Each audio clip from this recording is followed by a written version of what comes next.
Child, so last night we talked about Martel, Ho, and Ralph Pittman being on bald head ho shit down in Atlanta, acting like they long lost booty bandits. Anyway, so of course I was on his page getting all in his business. We're gonna talk about him a little bit. We also gonna talk about, speaking of booty bandits, allegedly. Y'all remember that girl that Cardi was talking about, and she said, at least my man don't stick dildos in it. Anyway, girl, the people is out here suing Lil Uzi. Now, his former assistant sued him, dropped the case. I assume they settled. Now it's somebody else suing him for $120 million. And JT just dropped a single, and that shit went triple copper. Girl, I guess we're going to talk about them a little bit. Blueface and Hazel, and then of course Real Housewives of Potomac. Now I told y'all my foot was I'm 1 foot in the door and 1 foot out the door with Potomac. Angel just kicked my last little feet out the fucking door because I'm sick of Angel. She was on Watch What Happens Live last night too, and I'm sorry, when she was on her little promo things, she don't look shit like those pictures. I understand you gained some weight because we all look different when we gain weight, but even the face structure, it gives, yeah, I don't know. I'm not a Photoshop girly, at least not no more, because it is what it is. So I wouldn't know nothing about that. Anyway, welcome back, friend. Happy Monday. Is it a happy Monday? Exactly. Anyway, welcome back, friend. Get you a little cocktail. Are y'all drinking cocktails at 11? I'm recording this at noon. At noon on a Monday? Exactly. If so, I want your life, friend. Exactly. Bring me a Nigerian king. Anyway, I ain't mean to say Nigerian. I should have said Ghana or Congo or somebody else. Anyway, let's start out. So we're gonna end with talking about Real Housewives of Potomac because I'm not sure if a lot of y'all watched it. Let's start out talking about Lil Uzi and JT, child. First of all, did y'all listen to JT new song? She just dropped a new song, and for those of y'all who just here for Real Housewives of Potomac, you know me, I'll put the timestamps in the comments, so don't fret, my friend. I got you, poo. So JT just dropped a song called Girls Gone Wild or some shit like that. It's very rockish. I've never been a fan of JT. I think I told y'all that. She just got a nasty attitude about herself, and I just don't like girls with nasty, funky attitudes because I don't think that's cute.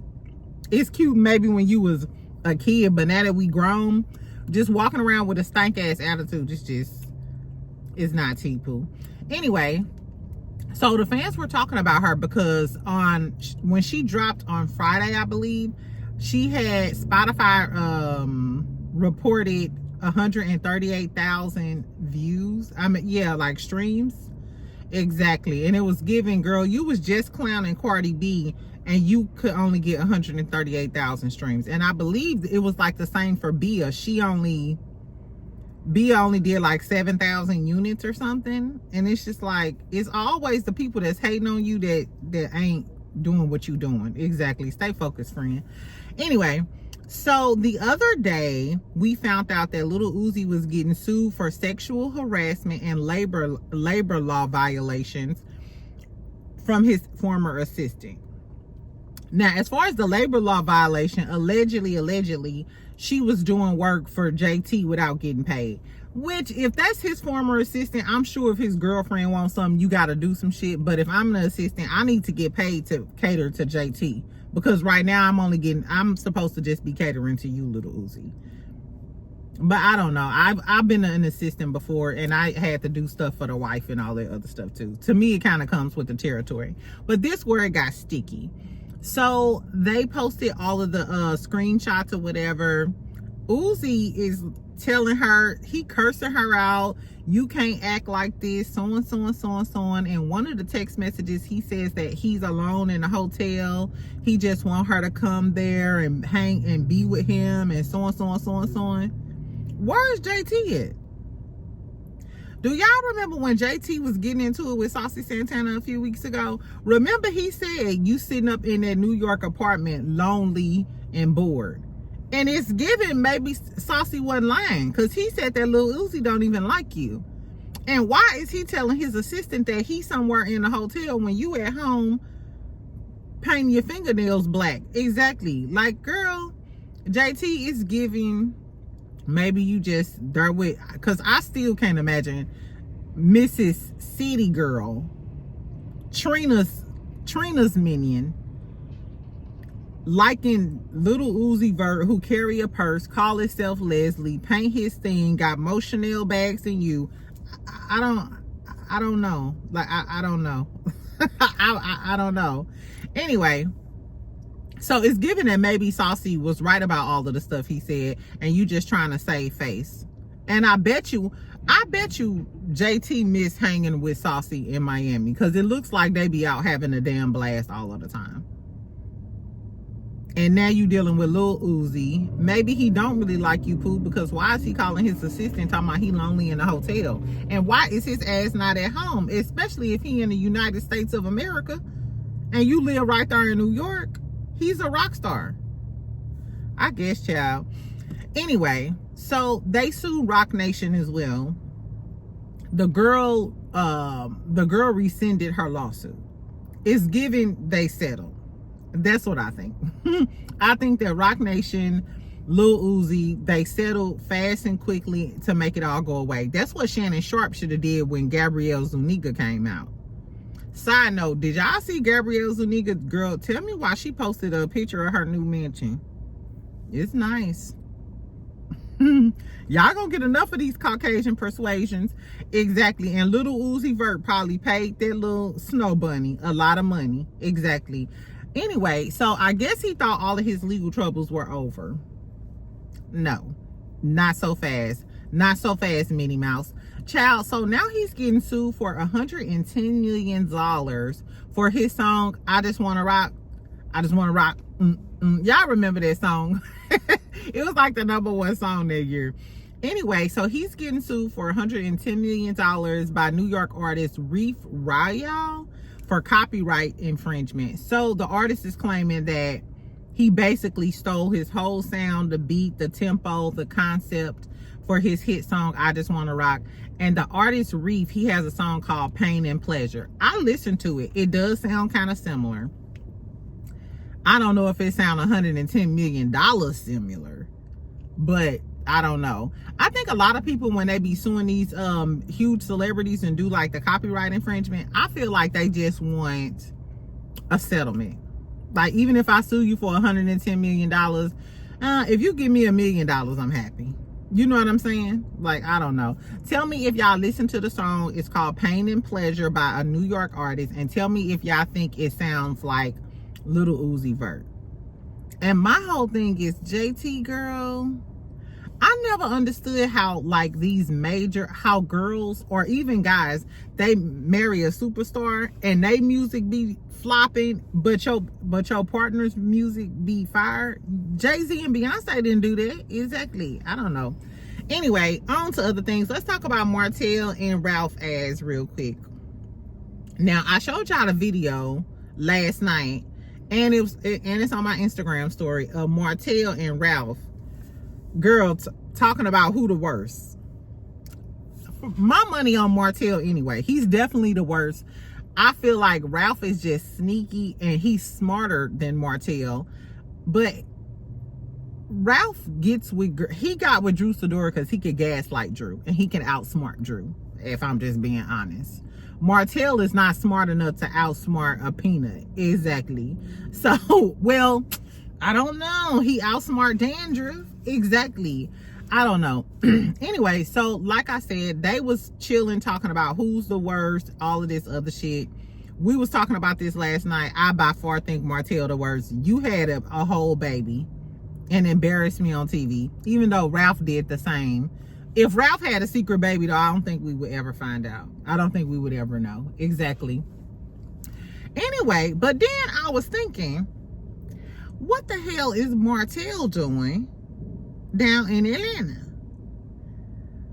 Cause you lost partial custody of the kids. You feel like, hey, I can run around the streets now because I ain't got to get the kids. I ain't got to stay in Huntsville and take care of these kids.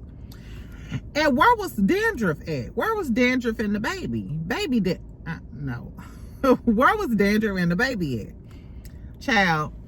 Anyway, so I go on Martel page and I'm like, if I'm Dandruff, I'm a little nervous. This man ain't got the kids no more. And the first month you ain't got the kids, you running down to Atlanta kicking it with Ralph. What the fuck you doing in Atlanta? We know you ain't working because you ain't got no job. But who live in Atlanta? Sheree live in Atlanta and Belinda live in Atlanta. I said, now if I'm Dandruff, I'm gonna be a little concerned. You know what I'm saying? Like, why is my man, the second my man lose custody of his kids, I'm thinking he gonna stay here and spend more time with me, but he skedaddled his ass on down to Atlanta, where we all know how they get down in Atlanta. The Martel, Maurice, and Marceau of it all. Girl, so of course I went in. So the moral of the story is Martel is deep in Sheree's comments and likes, and Belinda is all up in Martel's likes. You know he recently been posting the kids and stuff. Dandruff, girl, cancel that, cancel your hot oil treatment appointment, friend. And you need to be down in Atlanta, Buckhead, Bankhead, Stone Mountain, Ridgecrest, Valley View. You need to be running after bald-headed ass Martel, because you know he a cheater. You know he a cheater. Girl, what if Martel down there trying to nab him a housewife with Ralph? Because you know Ralph coaching him on that housewife money, because he's getting 60% of Drew Sidora housewife check. So I wouldn't be surprised if he coaching Martel into getting, which I don't know this to be fact. I just know that as soon as Martel ain't got the kids no more, he ran down to Atlanta to play with his twin. I'm sure they probably call each other twin and blow kisses at each other, him and Ralph. Hi, twin. I'll be back in. I'll be back in Atlanta soon. Anyway, child, that's neither here nor there.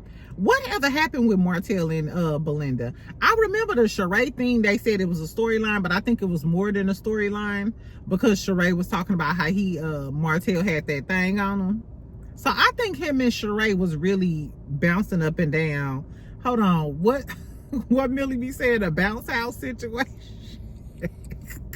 I think him and Sheree really had a bounce house situation, or a peanut butter and jelly type of deal going on. But whatever happened, can somebody refresh my memory? What happened with him and Belinda? Because I know it was rumors about them dating and stuff, him having property in her name, they was doing business together.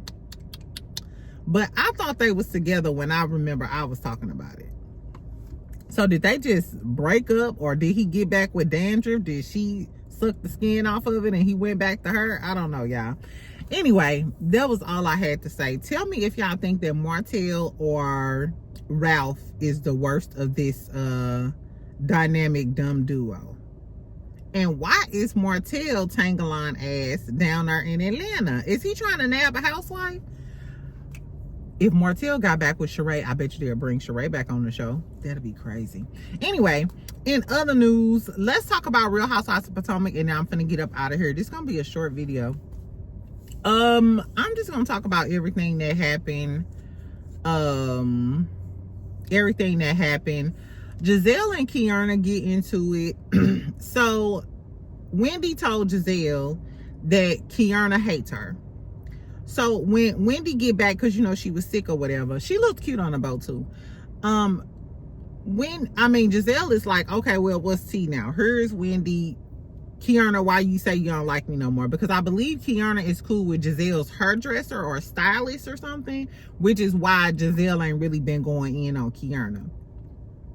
So when we get down to the nitty gritty, Kiana is mad at Giselle because Giselle didn't check on her, and they flash back to the reunion. Giselle didn't check on her when she got hit in the head with a bottle or drugged down the head when she got into it with the Sesame Street girl during the little bar fight. And Giselle was like, girl, you was out here getting surgery on your face, I guess, for the cut on your face. She was like, girl, you was out here getting surgery and I was dealing with my father. She said the reason why she left the party early is because she had to go catch a flight, go see her father. Her father was in the hospital, and then her father subsequently passed away. She was like, so you were the last thing from my mind. You know what I'm saying? While I was going through that, you was the furthest thing from my mind. And Kiana was like, that's okay. I would have drugged her.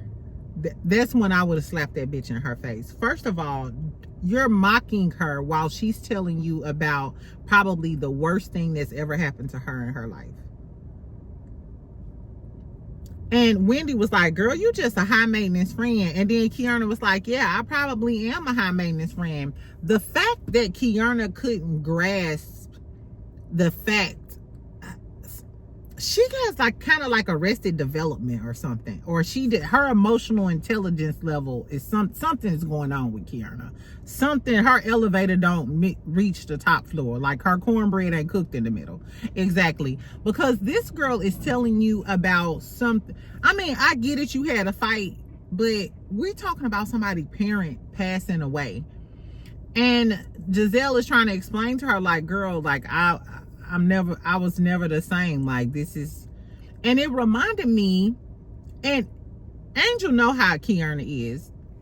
It reminded me when Kiana was talking about how she got into it with Wendy, and Wendy said her kids were sick, and Angel said, well, did you ask her about the kids? And Kiana got mad. Even in this instance, when Giselle was explaining that to her, I'm like, well, bitch, did you check on Giselle? Did you send her flowers? Did you say, hey, girl, I just got out the hospital, my shit cut up, but I'm so sorry. Can I come and do anything for you? You so worried about somebody checking on you, bitch. I'm sorry. When somebody parent pass away, everything else nothing else exists. Exactly. It's kind of like you walking in an alternate universe. You know what I'm saying? And I'm sorry.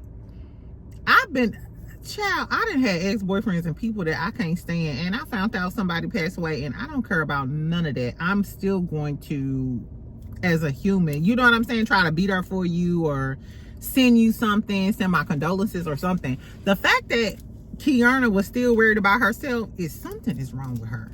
Something is wrong with that bitch. And Giselle got kind of like a little emotional or whatever. If I was Giselle, I would never talk to Kiana again. Even in this scene, Kiana still kind of reverted back to herself, and she wasn't empathetic to Giselle and what Giselle was going through, and still is probably going through, because you never get done grieving like the loss of a parent. Like, and then I like the fact that Tia kind of interjected and was trying to be the mediator in the situation. She said she lost her father and stuff, and she was like, you can't expect shit out of Giselle for like the next 3 years. And that's true. That's true. That's true.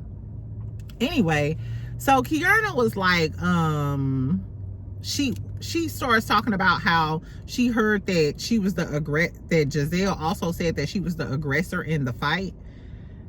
I didn't see Jazzy, not Jazzy. I didn't see Kiana be the aggressor in the fight, but I never understood why Kiana jumped into the fight. Unless she was just trying to take up for her friend or something. Because I was like, this ain't even her beef. Like, this the new girl.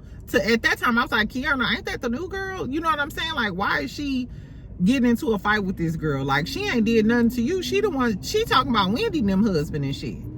So I didn't really understand that or whatever, but fuck Kiana. I'm sorry. And Giselle, you better than me. Because I would have just, even when she started crying, she's crying. Bitch, did you just hear what Giselle said? You're crying because some girl didn't check on you. Meanwhile, her father has passed away. If anything, you should have been over there hugging Giselle, apologizing, talking about how you were being insensitive, worried about your shit, when you should have been trying to be there and gather around and be community for Giselle. What's wrong with Kiana? Something wrong with that bitch. I don't like Kiana at all. Exactly. Anyway, child, Tia and Jazzy have a little tiff or whatever. Jazzy was giving performative for me, especially the scene about they was talking about the photoshops and shit, and then Jazzy was saying that Tia kind of photoshopped her stuff, and Tia was like, okay, a little photoshop is cute as long as people can recognize you when they see you in person. And Jazzy was talking about how she didn't do it. I don't even know how this kind of came about, but she was talking about how Tia made the comment about the man in the restaurant liking her and was like, oh yeah, your husband got some, Darius, is that our boyfriend name? He got some competition now, da da da da da. So in front of everybody, she got her little fork and she like, yes, because you were saying that my man had competition and it's 14 days before my wedding and don't play with me like that, and getting hollering and shit. Tia like, bitch, calm the fuck down. That was just some little jokey jokes, some tongue-in-cheek, if y'all classless hoes even understand tongue-in-cheek. Tia needs to hang out with the Giselle, the Wendy, and the Karen, and even Candiace. Candiace is the only younger girl who can hang out and throw shade and have a level of class with the Potomac ladies. Kiana and Jazzy don't fit. They don't even understand the shade. They not refined. Jazzy is a try-hard. Kiana is too angry. She doesn't understand like basic concepts. Girl, anyway, they had this little freaky little bachelorette party or whatever. A lot of people been comparing it to the Bolo thing and Candy. It wasn't giving that. It was giving dry, unseasoned chicken like Ashley body looked. I ain't gonna body shame nobody because it ain't like Ashley got a bad body, but girl, you need to tan or something. It is giving an unseasoned chicken leg. A chicken cutlet. Exactly, girl. Get that chicken little up out of her. Anyway, it was a vast difference. Wendy looks good. I ain't gonna say the girlies look bad because even Jazzy looked cute in her little white little lace lingerie thing or whatever, but it ain't have shit on Portia and Candy, them juicy ass walking around looking like chocolate goddess Cynthia, looking like you know what I'm saying, America's Next Top Model. It just wasn't giving that. The sexiness just wasn't comparing to the Atlanta girlies, you know what I'm saying? But they tried to do what they was gonna do. Ashley was giving lap dances, licking shit off the body and stuff. I wouldn't trust Ashley, and I wouldn't trust her licking on me either. No, it's given she got salmonella on the tip. I'm just playing. Anyway, so they're having a little freaky party or whatever. Then the drama comes up with Jazzy and Angel. This was kind of weird too. I don't like Angel either, child.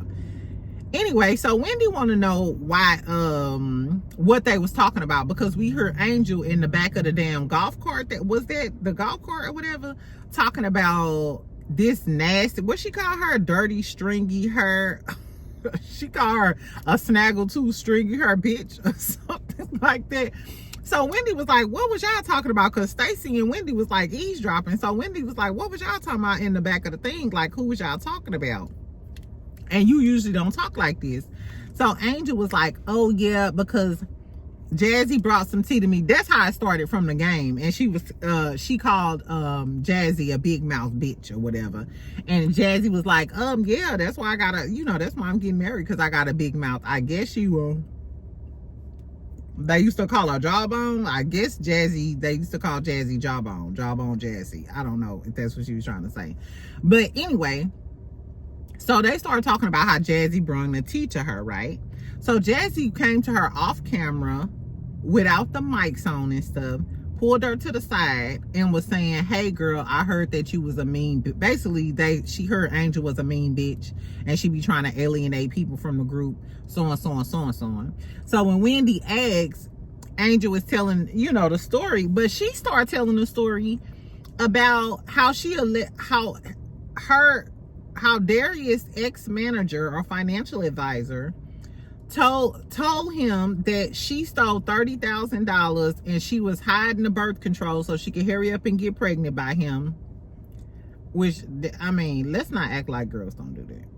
Let's not act like girls don't get with sports stars and then get off their birth control and try to trap them with babies. Not saying that that's what Angel did. They could have very well been in love, but that was the narrative that was out there. But then Jazzy told the story. She was like, is that what the girl told you? She was like, no, I just heard that you was a mean ass bitch. It was giving sunbeams. Remember from the game? Remember the Sunbeams was mean to girl Melanie and she wasn't even married and stuff. It was giving some clicky shit like that. And Angel is one of the mean bitches from the Sunbeams, and she probably ostracized the other girl, or the other girl came with the rumors or something. It's giving very much Sunbeams from the game. Exactly. So Angel, I could see Angel being a mean bitch though. I feel like that's why her and Kiana get along like that. They give very much high school cliquey type of vibes. And if Angel is such a mean bitch talking about, what did she call her? Snaggletooth, stringy hair bitch. Why didn't you have that energy when Giselle was talking about you looking like a total different person? Where is that energy at? Or all of that shady shit you be saying in the confessionals? Because even her, she started crying and leave and call her man, and she was like, I'm tired of the constant inquisition of me. How you gave us that information. You gave us all the Jazzy information, because Jazzy didn't even tell everybody. She could have, when she was at that table trying to check Tia, she could have put all of your shit out on the table too. If it was Ashley, she definitely would have did it. So you the one making yourself a spectacle at this point. You the one who came for Wendy. You are the one who had some Tic Tacs for Stacy, because you was getting ready to try to be on a bandwagon with Wendy and Ashley talking about Stacy with them damn Tic Tacs, bitch. And then the aha was on you because Giselle read you down for having 3 different faces and photoshopping all of your pictures and stuff. And then you start crying. You was crying all night. But if you got the snaggletooth stringy hair bitch in you, then bitch, where is she at? Because I'm sick of you crying and leaving. Kiana delusional. Angel cry too damn much. And I'm sorry, everybody keep talking about she got postpartum. That girl that had that baby a few years ago. Now I know it can take a long time, but you too fragile for me, Poo-Poo. You too, I don't like her. And on Watch What Happens Live, she said the reason she said, the reason that she told everything was because when Wendy asked her, she assumed that Jazzy told Wendy. So bitch, you just going off the cuff, and you was wrong too, because Jazzy didn't tell Wendy. She was like, I just assumed, because get her out of here. And then on top of that, ain't nobody funny. Nobody's funny except for Stacy. Tia kind of, you know, what are we doing here, y'all? I'm over Potomac. I told y'all, I don't, it's okay. Monique coming. We're gonna see what the tea is on Monique. I seen a lot of posts this morning because Monique has a blank green confessional. Like, she don't have no background on her confessional. Like, is this all the tea that we got? Or are we talking about how she, girl, where is Married to Medicine? Give me Married to Medicine at this point. They already wrapped filming the Real Housewives of Atlanta. Luckily, Salt Lake City come on tomorrow because Potomac never does it for me. Anyway, tell me what y'all thought about this episode of Potomac. It was better than last week's episode. I don't know. Anyway, so that's all I got for Potomac exactly. I am going to watch Love and Hip Hop Miami. I think it come on tonight. Do it come on Mondays or Tuesdays? Exactly. I think, no, it come on Tuesdays, I think. Anyway, so tell me what y'all think about Martel and Ralph, and why is Belinda and Sheree in the mix down there in Atlanta? Girl, get your man. Tell me what y'all think about JT. Is this her karma for hating on Cardi? You was just hating on her album release, and that look, your song flopped, your man flopping, paying ex-assistants. Now they suing him for $110 million. Wouldn't that be crazy that you threw him in Santana and Miami face? And what if he do, girl? I guess. And then tell me what y'all think about Real Housewives of Potomac. Are y'all still watching it? They desperately need Karen. Monique could be back. But what is Monique gonna talk about? I hope Monique ain't finna come on her and get into it with Stacey over her ex-husband that she didn't even want. Because even when Monique was married to Chris, you couldn't pay me to believe she liked Chris. This was before Chris lost the weight. Now, Chris looked nice now that he done lost the weight, but please. I don't know, child. We'll see if Monique giving and she can draw me back into Real Housewives of Potomac, because now I'm kind of bored, child. Anyway, so I will talk to y'all later. Make sure you like, make sure you subscribe, and maybe I'll talk to y'all tonight. Maybe I was thinking about no more cooking for me, child, for the next 4 days. Exactly. Anyway, I love y'all. I'll talk to y'all later. Bye.